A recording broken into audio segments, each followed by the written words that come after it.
គណៈទានខ្ញុំកណាសូមអរតនេនិមន្តរំចាស់គ្រប់ព្រះអង្គអញ្ជើញពុទ្ធបរិស័ទគ្រប់រូបបង្អោនចិត្តរីករាយអនុមោទនាជាមួយនឹងឧបាសិកាលឹមសុផលហៅលឹមជីឡាំង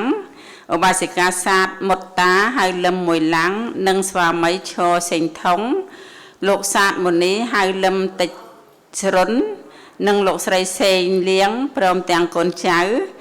បាននាំមកនៅទឹកប្រាក់ចំនួន$1,800កសាងព្រះជោឡាមនីចេតិយ$1,500កសាងព្រះអង្គធំមួយព្រះអង្គ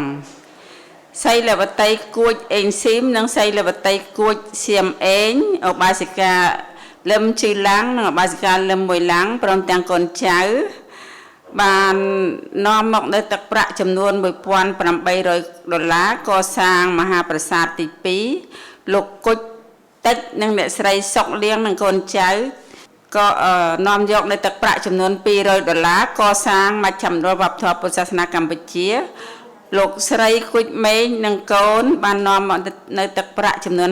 $50កសាងមជ្ឈមណ្ឌលវប្បធម៌ពុទ្ធសាសនាកម្ពុជានិងបន្ថែមនៅកសាងផ្លូវ$100ទៀតសរុបទឹកប្រាក់ទាំងអស់ចំនួន$5,450សូមអនុមោទនា